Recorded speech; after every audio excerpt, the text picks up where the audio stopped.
everybody. I think we're ready to get started now. And we don't want to delay lunch. So that's the most important thing of the day. So I'm going to be your moderator for this session. After they present, we will take questions.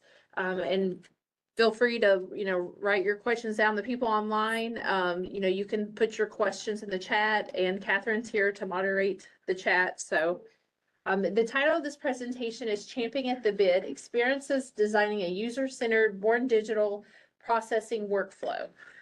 I had that memorized. And our two speakers today are Kayla Cavenaugh and Emma Eubank, both from Duke. Kayla has an MSLS. She's an incoming PhD student at UNC Chapel Hill School of Information and Library Science. She's curious about photographic archives, visual information management, and medical history. In addition to interning with Duke University Medical Center Archives, she has worked with the Z. Smith Reynolds Library Special Collection and Archives at Wake Forest University. She has an orange cat named Persimmon, and she loves old country music, especially Willie Nelson. We forgive you. I'm just kidding. I'm just kidding. I like old country music too. We also have Emma Eubank. She will graduate from UNC Sills with a concentration in archives and records management in summer 2025. She currently works as a contractor with the Library of Congress Collections Management Division. Emma interned at the Duke University Medical Center Archives for 2 years, where she processed accessions and experimented with born digital processing. She enjoys preserving crafts and hates erasers that leave marks. Okay, so thank you so much, Jennifer. Yes, hello and welcome to our presentation today, Champing at the Bit, Experiences Designing a Born Digital Processing Workflow. My name is Kayla Cavenaugh and I will be presenting with Emma Eubank. We are so glad that you all are here. And this morning we hope to share and reflect on our experiences designing a pre-ingest guide for processing born digital materials during our internships at Duke University Medical Center Archives. We will also explore questions we encountered along the way about the user experience. And we hope the design of this title slide, thank you to Canva's extensive library of 8-bit will prompt you to start thinking about your own digital environments at your institutions as fellow archivists, and how our collective desires, plans, and workflows enable us to encounter archival materials in the digital realm. If you go. There we go. Okay. In our presentation today, we will first share about ourselves and the repository at which we had our internships, the Duke University Medical Center Archives. In this presentation, we'll call it by a few acronyms and shorter names because that's a long thing to say. And then we will contextualize the born digital pre-ingest workflow we designed through the archive's needs and users. We will walk you through the steps of the workflow, showing the experimental nature and design and the ways we incorporated user experience into it. And then after we're done explaining our workflow, we will open the floor to you all so we can share together about our born digital processing experiences and the users that we serve. So both of us interned with Duke between 2023 and 2025 while we completed our master's degrees in library science at UNC Chapel Hill School of Information and Library Science.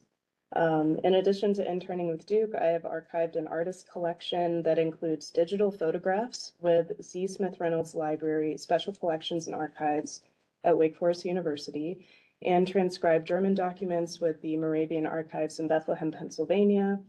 I will be continuing my studies at UNC Sills this August as a PhD student, as Jennifer mentioned. And as the slide indicates, I am a very big fan of Twin Peaks. And before interning with Duke and attending UNC Sills, I learned to process delicate physical collections at the Smithsonian's Archives of American Art. And I'll be graduating from Sills this summer. And I now work as a contractor with the Library of Congress in their Collections Management Division. And as you can see in these pictures, during the 2 years at Duke, I assembled an archival rejects board.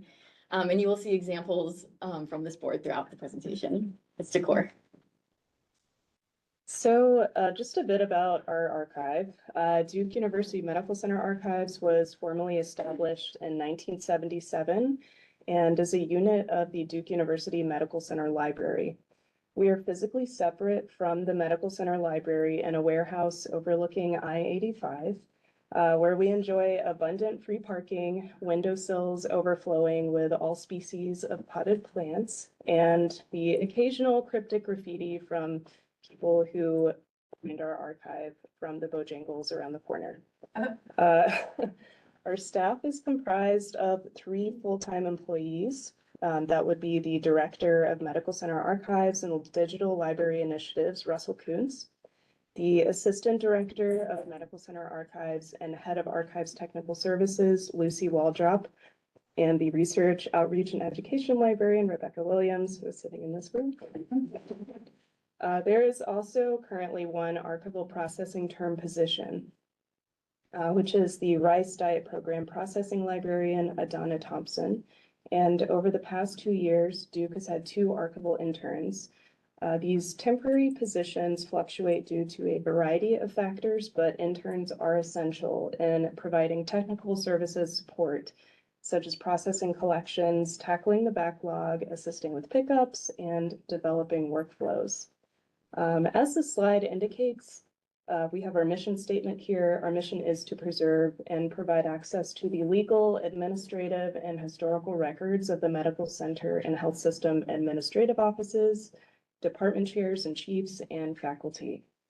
By preserving the medical center's documentary heritage, the archives makes it possible to study contributions of members to the medical center community and the history of the institution. We do offer access to born digital files, including documentation of clinical trials, hyperbaric chamber research data, medical library website iterations, and more. And then within this fiscal year so far, as of the other day, May 15th, the archives has accessioned over 148 linear feet of materials documenting Duke Health's history, as well as over 44 gigabytes of digital materials accounted within around 1,120 digital files. And so, as Kayla mentioned, the Duke Medical Archives holdings include both administrative and departmental records of Duke Health. And although the number of patient record calls we receive would indicate otherwise, the archives is really interested in the educational aspects of Duke Health, records related to the Duke School of Medicine and School of Nursing. And we tend to collect the papers of prominent professors, departments throughout the years, research initiatives, and the student experience. And these collections give the researcher insight into how Duke has affected Southeast and national medical training and knowledge since 1925. And so to give an idea of the Duke Medical Archives' growth in 2024, we added, 2025, 2024. We had 151 linear feet and over 5,000 digital files to our collections. And sometimes these 2 numbers are correlated as we keep the carriers with their respective collections after we have put their files through our workflow. And not all of the accessioned born digital files can be processed immediately, which adds to a backlog which interns chip away at when we're at work. And this backlog is the reason why we took on the work of designing a pre-ingest workflow. The accessions that we processed included an increasing number of carriers holding research data, presentation files, manuscripts, and the occasional child school assignment. And thus this workflow was born out of necessity and became refined as we explored more of the repository's holdings. And so here we come to the why of this presentation. Throughout the process of creating a pre-ingest workflow, we thought heavily about imagined user interactions with born digital files at Duke. And we encountered broad questions along the way that we felt that other repositories and institutions might also be thinking about, as we are all collectively seeking to meet what's coming, an influx of born digital archival materials as we witness the digital realm increasingly become our primary means of record keeping. And decades from now, it is likely that the main way that users will interact with the archival traces of today will be in a digitally mediated environment. Today, we are preserving born digital files for posterity using software systems and storage services and workflows that we hope will support the research needs and demands of future users. But how do we anticipate future users' needs without quite knowing who will want to access these files and how they will prefer to do it in the future? And also, what can we learn from current users today who are accessing materials at this critical juncture, when archivists are learning an array of new and sometimes boutique methods of digital preservation that vary from institution to institution? And currently, Duke's born digital records are set up now is that they are ingested into Axiom, which is our content management system, and stored on a secure server as preservation and access copies. Encoded archival description for all collections is stored in Axiom, and our finding aids are published and indexed using ArcLight so that they are searchable. And we also have a digital repository, MedSpace, which provides access to a smaller selection of born digital and scanned photographs, publications, and oral histories. And when navigating our finding aids, users can access digital archival objects, or DAOs, which are digital instances of materials, such as photographs of awards and plaques, as well as oral history transcripts. But our use of this feature so far has not extended to facilitating access to born digital records on a wide scale. At this juncture, since beginning to ingest born digital files into Axiom since around 2016 to 2017, user requests for born digital materials, and those that, of course, are not already accessible on MedSpace, have been fulfilled by our research, outreach, and education librarian, Rebecca, who shares copies using the cloud-based platform Box. And we will say that software emulation remains an area to be explored at our archive. Our reading room is not currently equipped with a terminal that would be capable of letting users explore files in the file systems that they were originally created, whether by mounting the original carriers or by exploring a volume's contents within a limited access environment on our secure server. Because so far there has not been a request for this type of access. Ultimately, the answer to our question, are users champing at the bit to access digital archival materials, seems to still be emerging.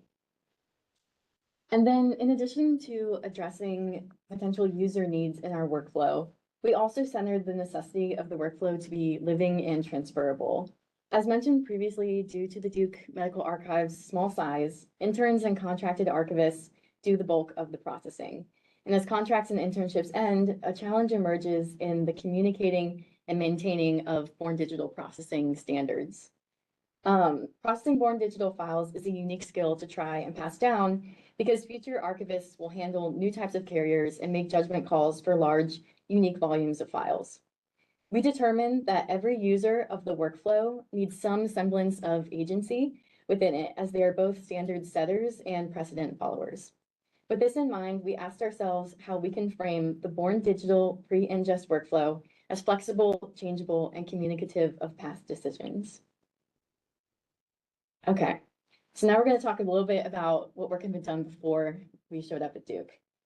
So we started creating our workflow by envisioning our goal that in this workflow, the processing archivist will make decisions about and prepare born digital files for their bagging and ingest into the Duke Medical Center's archives collection management system, Axiom, which is kind of an alternate version of ArchiveSpace. The bagging and ingest of files was already standardized, and we just had to write pre-ingest steps compatible with that workflow. After ingest, the files are available for the researcher to use with the help of a reading room supervisor, which is often Rebecca. Luckily, we had a bit of a head start on this pre-ingest workflow. Former intern Carter Linsky had started a rough draft for UNC Sills credit, and that was before Kayla and I ever set foot at Duke. And he outlined basic steps like using the open source operating system Linux to check file fixity, scan for viruses, and generate metadata. And he also set up some basic standards for documenting the processing. And so we had a solid foundation which we could expand upon and tailor for new carrier types. And we also benefited from the relationship Carter maintained with the archives because we could call him directly when we ran into Linux issues. And so we're fortunate that the Duke Medical Archives and UNC Sills prioritizes giving their students and interns project experience continuously. Another big part of the context and building up to writing this guide was finding our Born Digital community. So an abundance of scholarly resources and collaborative networks currently exist for digital archivists, and we just had to figure out what would, narrow down and work for us. So our director and assistant director, Rusty and Lucy, pointed us toward resources that were collected by the Digital Preservation Coalition, or the DPC, which in turn led us toward LibGuides that have been authored by other institutions, as well as DANG, which is the Digital Archival Transfer, Ingest, and Packaging Group.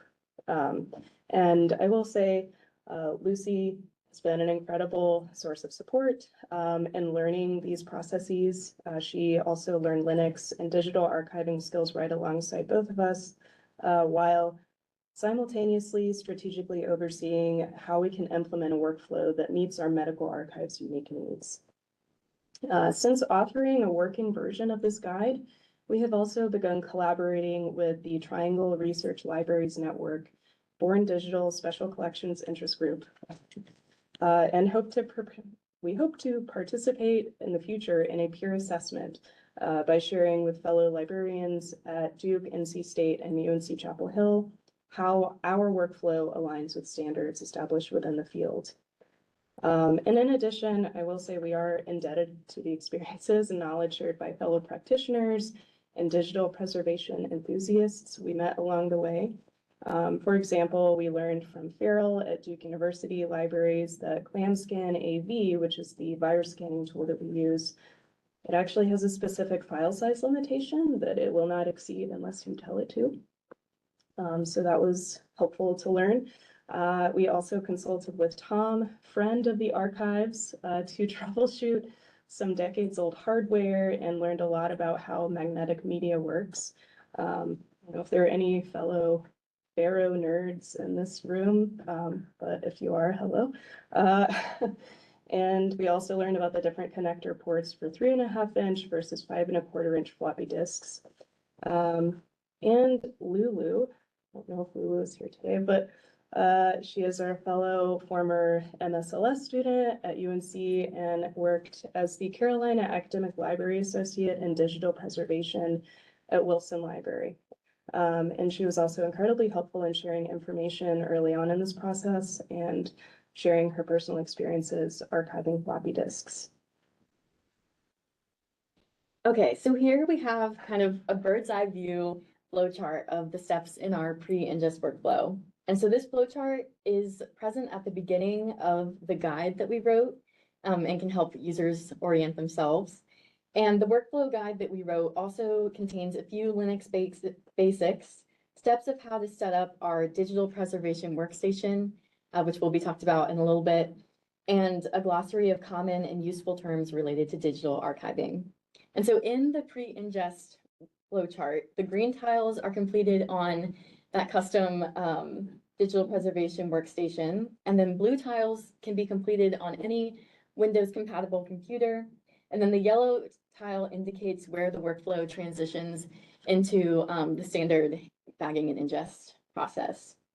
And so to complete the pre-ingest processing of an accession's born digital files, the processing archivist will set up the digital preservation workstation, and this includes updating programs on it and wiring the workstation off to protect Duke servers from the unexplored files. They'll create 2 description documents, an accession media inventory, an Excel sheet, which is an Excel sheet, and an accession description Word document. And then they will conduct a general appraisal of the accessions carriers, assessing relevance to the collection, sensitivity of contents, and current state and structure of the files. They'll create a transfer file, which is a copy of the files organized by carrier. They'll run that transfer file through file fixity tests using checksums, and then through a virus scan using ClamAV to ensure the originality and safety of the files. Then you'll create a working copy from the transfer file. And then we use the working copy to closely appraise and weed the files. And then we conduct two sensitivity reviews. The first one uses the software bulk extractor, and the second one is by our eyes, it's a human review. And then we restrict any PHI or PII concerns that result from those reviews. Then we generate metadata per carrier to preserve a sense of original order. In the metadata, we create our TXT files of a carrier's tree, file types, and last modified date. And then we use the bulk rename utility software to rename all of the files and make them compatible with Axiom, which is where they're going to be bagged and ingested into. And then finally, like throughout this process, we're describing and recording all of these actions that we're taking and justifying why we're doing that in the media inventory and description document. And so then once you reach the yellow tile, the files are ready to be bagged and ingested, and that's a fairly simple process. And so throughout the workflow, we're asking questions about how each step matters to the user and how each step might look different for future processing archivists. And to address these concerns, we tried to keep our workflow flexible, balancing a standard set of steps with the ability of the processing archivist to make judgment calls about file content.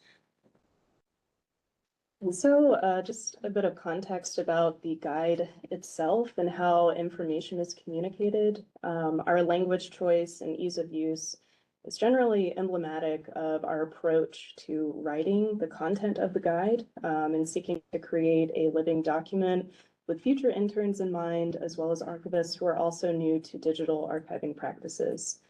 To this end, we included a human-created glossary as well as basic Linux commands with examples formatted in an easily readable, color-coded monospaced font, which you can see depicted on this slide, although I will say, I think when I copy-pasted this, it still maintained it in Calibri, so I'm sorry for that.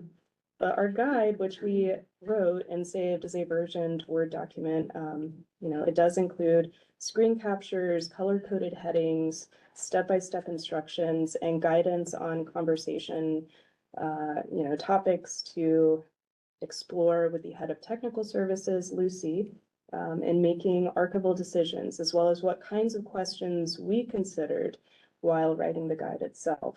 And through the inclusion of this meta commentary, we wanted to emphasize the collaborative nature of digital archiving and build encouragement for followers of the guide to try different things and to listen to the experiences of other archivists and interns, and also think strategically about how users will ultimately access these materials. And this is just an example of one glossary entry. The glossary plays a huge role in the transferability of this living document. Future interns and archivists can read through the glossary to understand our language choices when we are no longer there to explain what we mean, as well as do their own research using links that we have shared to more technical glossaries that have been compiled by other people, articles, and other digital archiving resources. And so the glossary can be edited as the workflow changes, allowing for better communication between individuals in these high turnover positions. And I just wanted to read an excerpt from the introductory paragraph that we wrote for the glossary, which reads, "All terms were selected and summarized by the authors using readily accessible internet sources and prior knowledge. Thus, this glossary is not meant to be comprehensive. Generative AI was not used in its creation, and this glossary assumes an introductory knowledge of digital archiving. It is also intended as a jumping off point for users who are curious about how computers work."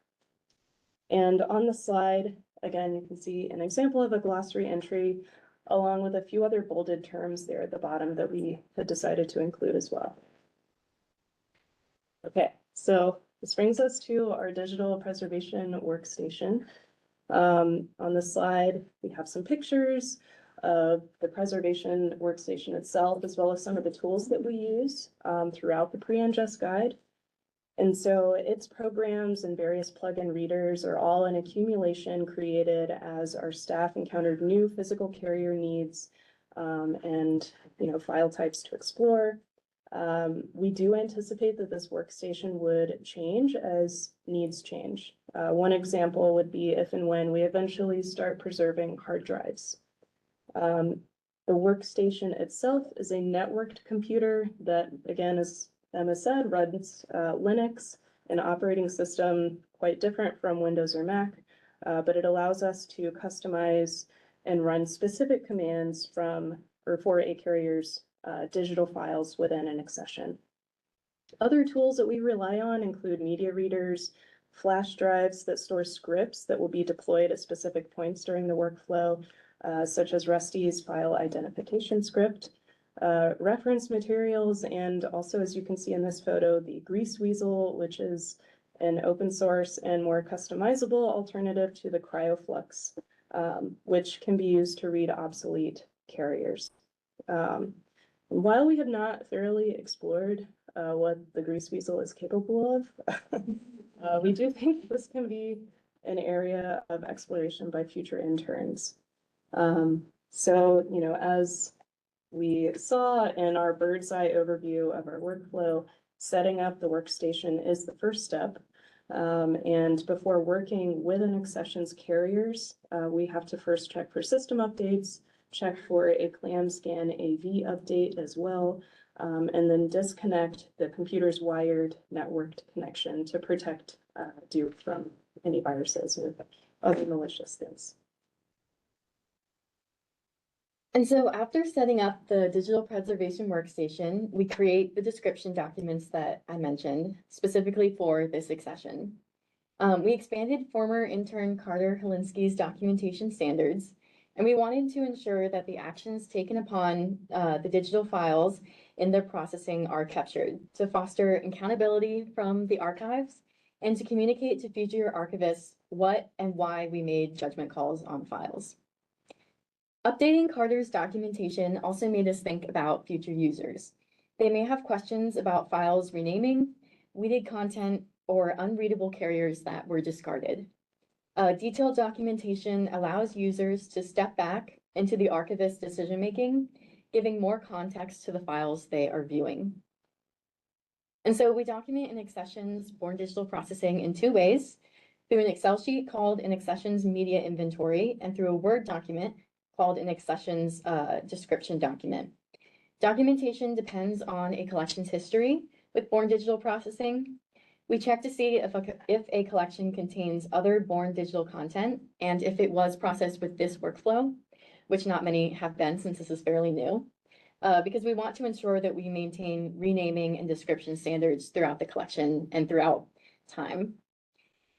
And so the accession's media inventory, the Excel sheet, records details about actions taken upon an accession's carriers and digital files as they are processed.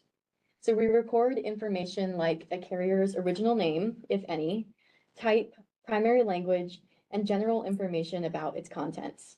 And we rename each carrier like CD1, CD2, zip drive 1, etc. And so we definitely find it important to record how the creator originally had named it. And we also use the inventory to create logs of discarded carriers, restricted files, and bulk renames. And these logs can be useful for the reading room archivist in answering questions about original context and looking over restricted files. Because often within each carrier, the directory can be so complex, there can be thousands of files. It's important for us to have a concise list of which ones are restricted, which ones have been renamed, etc. And so additionally, the inventory includes a processing checklist that the archivist initials and dates to record who took what actions upon the digital files. And so moving on to the accession's description document, which is the Word document, this records information about the digital files as they reach their final form. And so this document is used a little bit in the pre-ingest workflow, but it's mostly relevant for the bagging and the ingest phases once it reaches, its final place in our server. So for pre-ingest, we use it to justify weeding decisions and then to record the bagging and ingest details. And we also use this document to update the sub-series and series notes for the collection, for all of the collection, and then there's a section specifically for notes relating to these files. Yeah, So at this point of the workflow, having readied our workstation and established our documentation standards, we then begin an iterative ongoing process of appraisal, meaning that we will conduct an initial survey while also making notes and preparing as necessary to carry out further archival decisions, such as weeding and restricting at a later stage in our workflow. And to conduct an initial survey of an accession, we organize the processing of born digital files, again, by their physical carriers, in order to preserve a sense of original order and see how a creator might have used different tools and technologies over time. In other words, a record creator's personal choices that would be relevant to future researchers. And because this is an initial survey, we're just focused on gathering information at this stage and getting a sense of what is present. And if we notice any materials that obviously need to be restricted or weeded, we document this in our documentation spreadsheet prior to acting on decisions. And so once we have successfully mounted a carrier, just by glancing in the directory, we can probably tell a number of things about a carrier's files. And these are just some general questions that we ask, when we're conducting this initial survey, thinking about subject matter and how it aligns with the rest of the larger collection. Definitely thinking about HIPAA, as Duke is a protected entity under HIPAA since we are a medical center archive, or any other reasons why files should be restricted. If there are any duplicates, digital files are often duplicated within directories or even across carriers. So just getting a sense if there are duplicates present. Looking to see if there is any mass-produced content. So sometimes we will get things like DVDs of conference proceedings that are issued by outside organizations. So that's something that we typically would not necessarily keep with a collection without good reason. And then it kind of brings us to this last seemingly simple question, but very complicated to answer, is do any of the files appear to contain malware, which is kind of it's a big issue. Obviously, we will be performing a virus scan using ClamScan AV shortly, enabling us to detect viruses that would otherwise be invisible. But at this stage, it is important to just pay really close attention to see if there are any other visible indicators. Viruses sometimes will have a really common file type extension .exe, so just keeping note of those, which we wouldn't keep anyway because we don't typically keep executable files which are written for computers, but also looking to see if there are just any strange file names that look out of place among other files in its immediate proximity. So it's kind of an ongoing area of research as well. Like, how do you just look and see if there is a Trojan or worm or whatever? Yeah, it's a big issue, but that brings us to our next stage. Yeah, so after conducting this general appraisal and asking all of those very important questions, the files on each carrier are copied onto the digital preservation workstation. And from those copies, we amass them all into the transfer file, which is a folder which preserves and accessions digital files in their original order, which is, we say, by carrier. And then the carriers are integrated into the physical portion of the collection and kept just as like the ultimate backup. And so we use this transfer file to check the file's fixity using checksums and locate any viruses using ClamAV. And file fixity essentially means that a file has not been changed or corrupted in any serious way. And once the files are deemed secure, we use the transfer file, we copy it, and we turn that copy into a working copy. And the working copy is also kept on the workstation and is essentially our testing ground. And we modify this copy as we make decisions on file relevance, duplicity, and sensitivity. And because we want the user to interact with files in as close to original order as we can maintain, we try to make weeding decisions on the file level, although this is not always possible in accessions with many carriers and many files.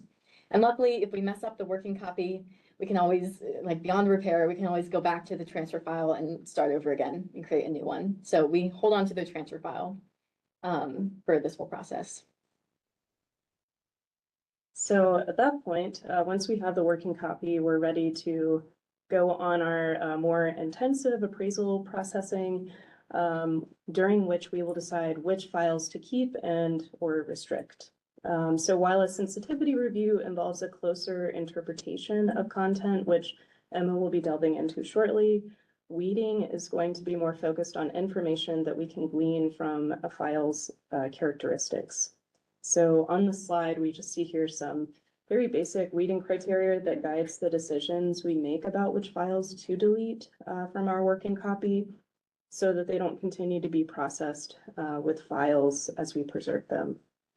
So we have listed here the types of files that we do seek to keep, which in turn points us in the opposite direction, outlining the files that we do not wish to keep.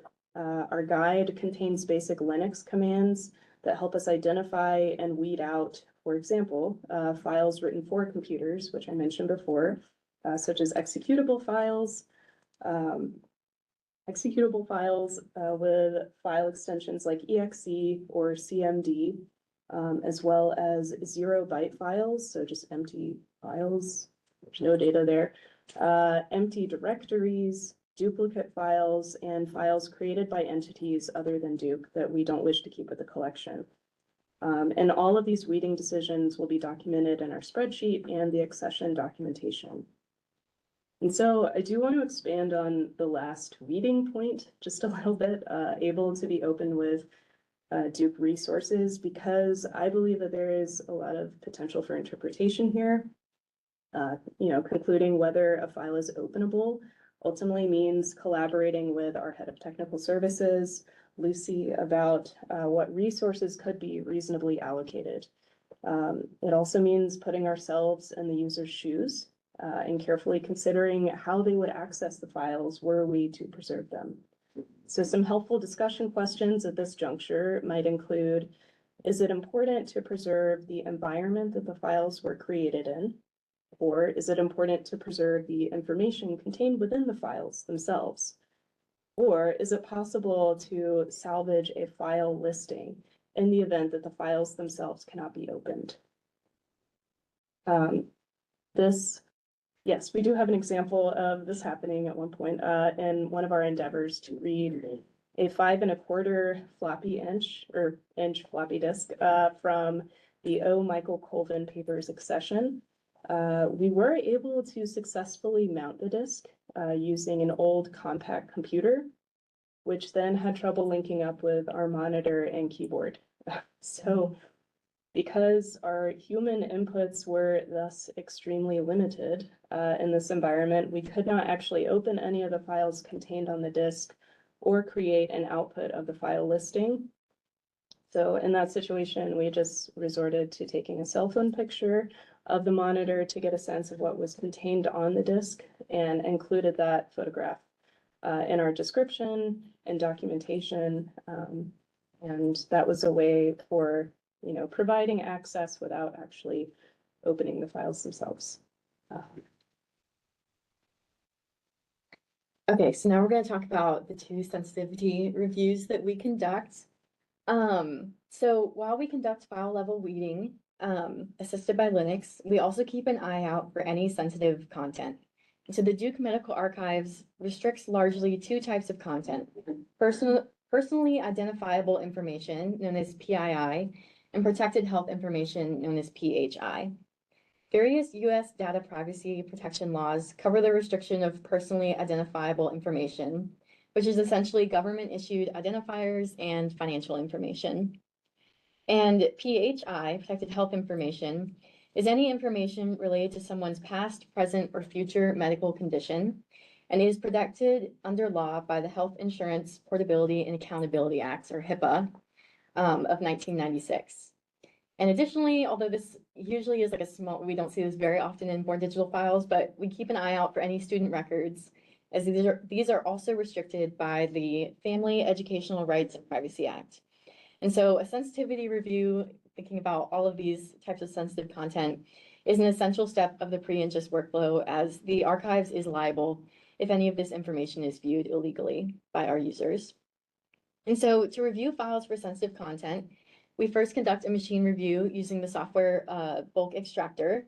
And we set bulk extractor to identify strings of numbers, like bank accounts and social security numbers, the latter of which can reveal the location of medical information. And also sometimes researchers would include their social security numbers in grant applications, which is a whole other thing. Bulk extractor outputs a TXT file with the file paths of potential sensitive content. The file paths are an essential part of the machine review, as the carrier directories are often very complex, and this allows us to directly assess if the files are actually restrictable or not. And so after we conduct this machine review and kind of get a general sense of what might be existing, we go through the files manually to assess for broader forms of PII, PHI, and student records. For PII and PHI, we pay special attention to bulk data, informal reports, and grant applications. These formats, especially older ones, are likely to have patient identifiers and the PII of both grant applicants and subjects. For student records, we look for personnel files, which some professors kept of their students and colleagues. And so this review is where we have to balance the timely flow of processing with the end result for the user. Because often carriers in an accession come to us en masse. And so a single accession, the Colvin accession that Kayla just mentioned with the floppy disk, that had over 80 carriers, and each carrier can contain thousands of files in theory. Luckily, each of them did not. But thinking about that amount of files, if we do a poor review job looking through each of them manually, the user risks seeing sensitive content or having to wait on the reading room supervisor to comb through the files themselves. But if we're too thorough with looking through all of this, the accession and other projects are held up because there's only 2 of us that are processing everything for the Duke Medical Archives. So we balance these opposite demands by looking for the file types that I mentioned previously and restricting them and then any files that are close to them, either physically in the directory or contextually. And this minimizes the amount of files that the reading room supervisor has to review, and it also saves us time as we don't have to necessarily look through everything that seems correlated with an obviously sensitive file. And so the context of the creator can also help with the time management of a sensitivity review. So at the Duke Medical Archives, we are lucky to be able to already guess the involvement of patients with a collection because we know these researchers, most of them have been at Duke for their entire career. And so we use the creator's history with patients and students and lab testing to determine our level of sensitivity. For example, if a creator's files reflect a lot of time in the lab, like allergy immunologist Charles Edward Buckley III, we assume that that creator was using PHI and PII casually and for internal use only, meaning we would conduct a more thorough sensitivity review. But if a creator's files reflect their time presenting in the professional circuit, like cardiac surgeon Robert H. Jones, we assume that file content has already been made public. And so we do a less thorough sensitivity review, although we do think about file dates in comparison with HIPAA in 1996. And so in considering metadata outputs to preserve, it is critical to use our imagination for future users, generating descriptive metadata on every carrier within the working copy. And this organization of metadata by carrier allows the future user to get a sense of a carrier's purpose and contents without necessarily having to open every single file. And this method is especially useful when an accession contains dozens or hundreds of carriers. So, we can imagine what might be most useful to users by thinking about the ways that we already describe archival collections. In a similar way as a finding aid functions as a map for a collection, users need metadata to orient themselves in the digital realm to navigate an accession's digital records. And the human readable outputs that we typically generate come from Linux commands and are saved as TXT files within our working copy. And those will also be bagged and ingested with a preservation copy later. They include tree, which is pictured here just as an example of depicting the hierarchical structure of a directory's contents, as well as file type, last modified date, and sometimes files by size or directory size.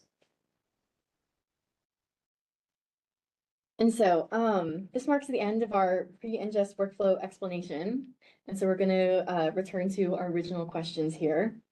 And so in designing the workflow and writing its guide, we've kept these 3 questions on the slide in mind, thinking about user needs and workflow sustainability.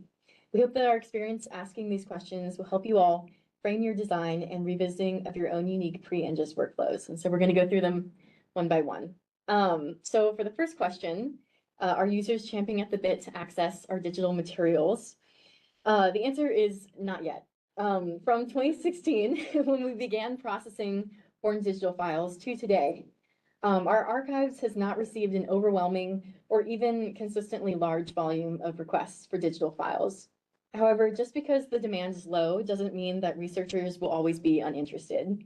Academia and healthcare has largely made the transition from paper to digital files, creating them for assignments, communication, research, and manuscripts. And so as we collect these files more frequently, and as accessions become more digital files and less paper copies, we can and should anticipate researcher interest following suit. And so we can address this anticipated trend by thinking ahead to how our staff may need to adapt. And so Duke Medical Archive staff can continue advocating for our umbrella organization, the Medical Center Library budget, to include the hiring of a permanent digital archivist, something that we've ideally wanted for quite a while, but it just hasn't happened. And in the meantime, an increase in researcher interest may mean more than one individual handling reading room requests, or all the 3 permanent staff being on call to help review sensitive files before their release. And the Medical Center Archives may also need to think about advocating for increased researcher autonomy in exploring these born digital files, maybe investing in an expansion of MedSpace or another public platform for obviously non-sensitive files, just so we can output them in the same as we do photographs that we take of plaques and things like that. And so Duke Medical Center Archives and similar repositories can only benefit from thinking through increased researcher interest now to avoid bottlenecks down the road. And then addressing the question of how we encourage transparency in archival decision-making, somewhat blindly while not quite knowing who will want to access the materials, by preserving different types of metadata as TXT files within the digital records themselves. We do try to create a stable, long-term navigable path for the user so that they can ascertain what is present in a carrier's volume. And we maintain the original order by carrier so that a user can see how a record creator used different technologies and tools over time.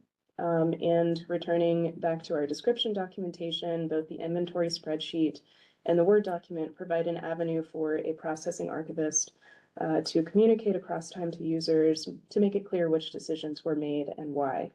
And I believe there are areas that could be explored by future interns or archivists at Duke that would further increase transparency and user access to born digital materials.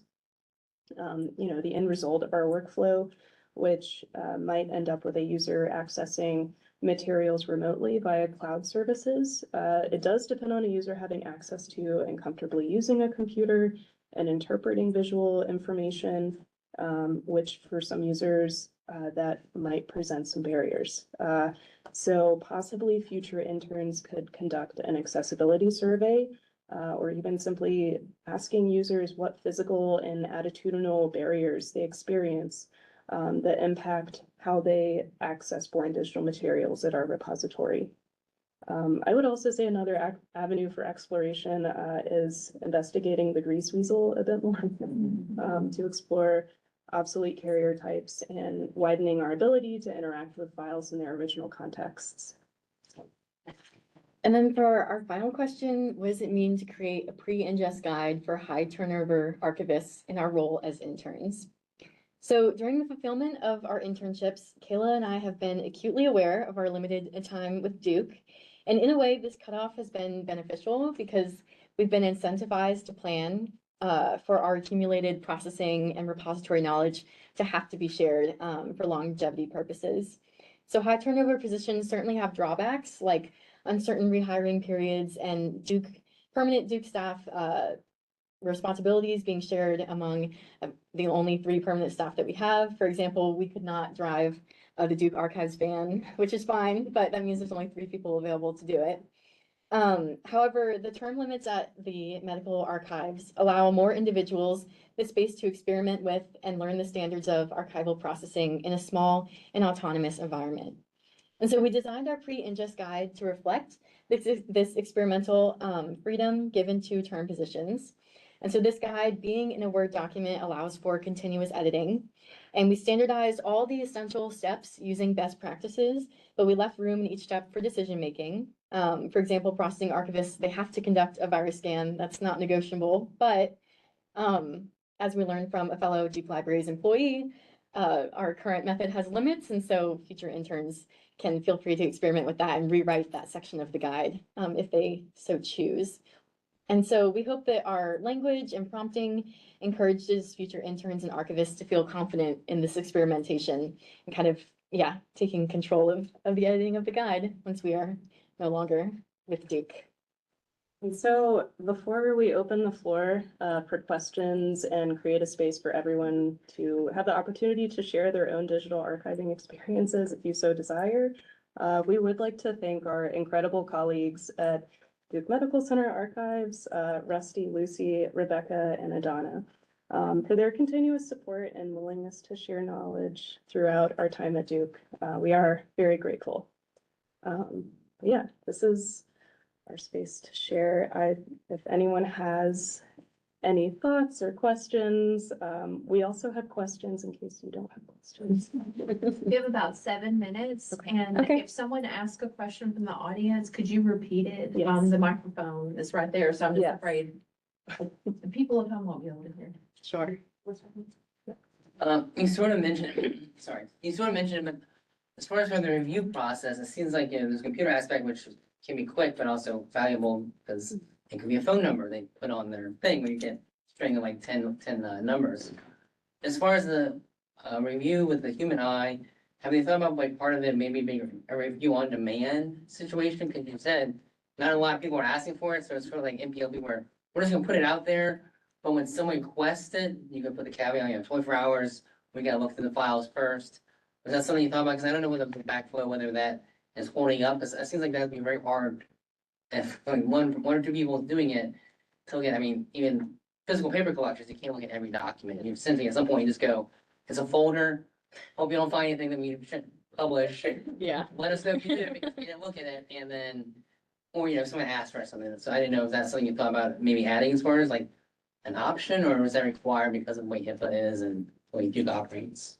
Yeah, I mean, I think right now, because we're not receiving, not every accession has born digital files, like we have the time to be able to conduct it. But I think, once these carriers become like an increasing component of, and we only have one digital workstation so far, I think it definitely will have to be a choice whether to do it or not. And, right now, like we have the luxury of time and, there not being too many requests that we can conduct it, and we got to test kind of what the time limits are and like what our limit with looking at these files before getting lost is. But, I think that's something that future interns will have to balance.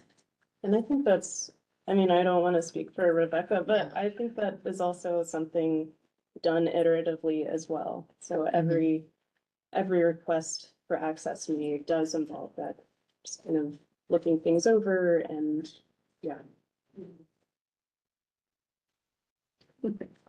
Any other? Yes. Bill mentioned that the Duke Medical Archives have been taking in original materials since 2016. Okay, so in developing this workflow, was there any, besides like the archives preliminary work, is there any sort of like institutional documentation of the workflow, or were y'all kind of the second people to start this? I mean, our assistant director, Lucy, has kind of been the one handling the born digital files, and Rusty has been assisting with his Linux knowledge. But yeah, I mean, that's mostly like, I don't think she's written out a form for herself. I don't think I think for Carter, like she just kind of did it from I think Definitely. the pre-ingest guide that Carter started was an attempt to kind of unite Mhm. like internal documentation with a more systematic overview of actions that would be preserved into the future for people to learn from. I think prior to that, probably Lucy and Rusty had their own Mhm. ways of documenting and listing out of steps to do. But this is a more, I would say our contribution to this guide is quite philosophical in nature, so those like questions and commentary was not necessarily part of the original processing. That was more of like, It was just kind of done by them. yeah, Yeah, and it's not written out. a practical tracking of information. Yeah, and we have a lot of carriers that, like Lucy wasn't able to process every carrier that they accessioned. So, I mean, she did it as, she had the time, but she's also assistant director. So there are still a lot of carriers that we don't know the location of all of them that are in our collections that will need to be found. Yeah, so just because they're coming in doesn't mean necessarily that all of them are being processed at the same time. There was an online comment from Okay. Adana, just saying, thank you both for being such a creative, enthusiastic, positive coworkers. Thanks, Adana.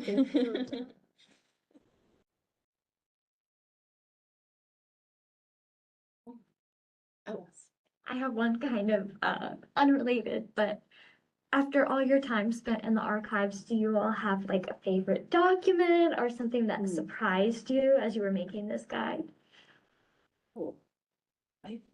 I really liked, well, so, I mean, you came across these, but they were like kids' book reports Mhm. that were Yeah. saved by a doctor. I guess their child just needed like computer storage to like print out their project later in the day or something. And so that got on one of the carriers, but Yeah, I think the collections that we experimented, and created the workflow based off of, it was mostly doctors and researchers, like, individual creators. And so, yeah, there was a lot of kids editions. There was some creative writing that was on there. There was somebody's like I think like their home insurance and I think things that they meant to print at work. So there's definitely all kinds of fun insights into people's lives, even if we don't necessarily keep it. yeah, which is inherent of Mhm. most archival processing. Yeah. Come across surprises. Yeah. I do think there was one book report where the kid wrote, "It's a doggy dog world and we just live in it." And that was probably the best digital file that we found. So.